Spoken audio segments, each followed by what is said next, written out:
our tongues were tainted by processed sugars, sweetness came dark and by way of good bottomland dirt. Oklahoma traveler Scott Thompson dips a finger in LeFlore County and savors the flavors of cooking time.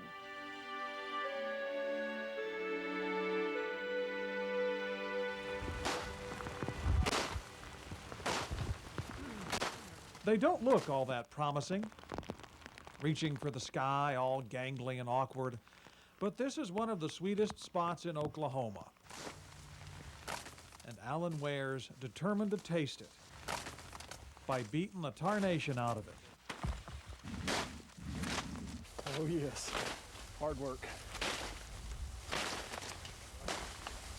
Wouldn't have wanted to have to do 3 or 4 acres of it. No, you'd wear yourself out after a few rows. The old-timers insist the leaves be stripped off, or else the finished product will be terribly bitter. They must have been in better shape years ago, when autumn meant harvest time in the sorghum cane field. Especially around in eastern Oklahoma, that was the only sugar source many people had. But sorghum cane fields began to disappear. And 8 years ago, when the Kerr Center for Sustainable Agriculture first planted this patch, there were probably only 100 others in the whole United States. Most of those people were doing it because their dad did it or their grandfather did it.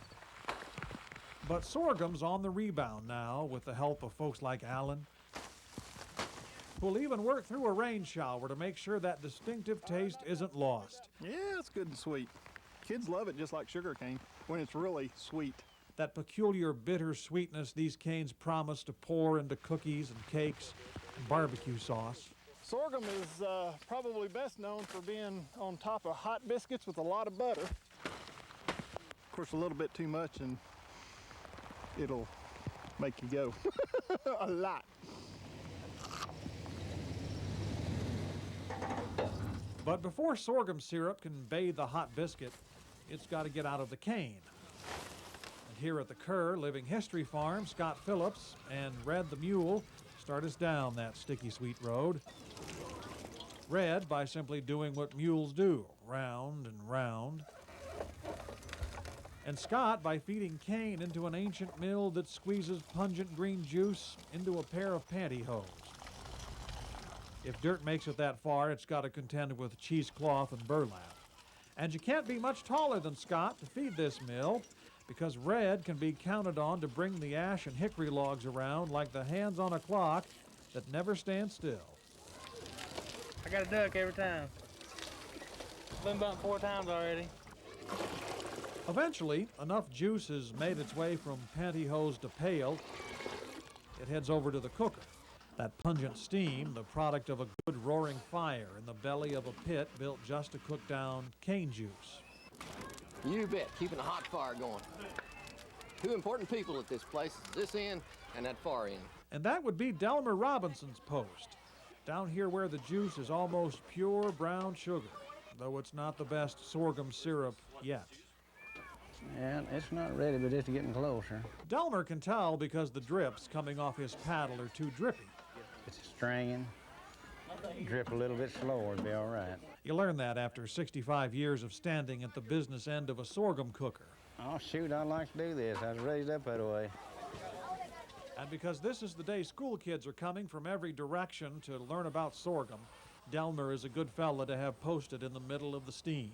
Now you want to stir a little bit there, just stir it up just a little bit. Now you can let it cook a while. Just doing something I like to do. It takes maybe an hour from the time a gallon of green juice goes in one end to the time it comes out as sweet brown goo from the other. There's not much to do besides scoop off the skimmings. They'll go to somebody's lucky hogs. Or dream of sorghum and biscuits, sorghum cured ham, ginger snaps. Oscar Dietrich likes it only one way. Good and thick. Of course, sorghum syrup is an acquired taste, and a great many young folks, weaned on soda pop and table sugar, have yet to acquire it. What they squeezed out of the cane over there, those men are cooking down right there on that big stove, and it becomes this.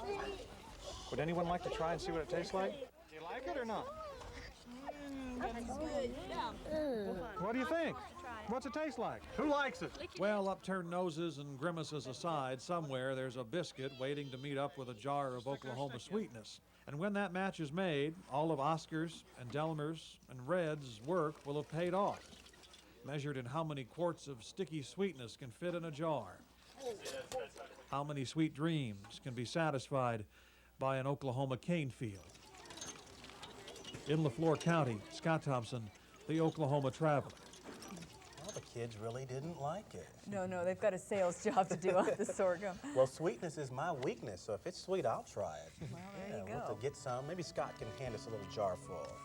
Get some of all my biscuits in the morning. That's our time. Thank you for yours. The CBS Evening News is up next. Good night. Good night.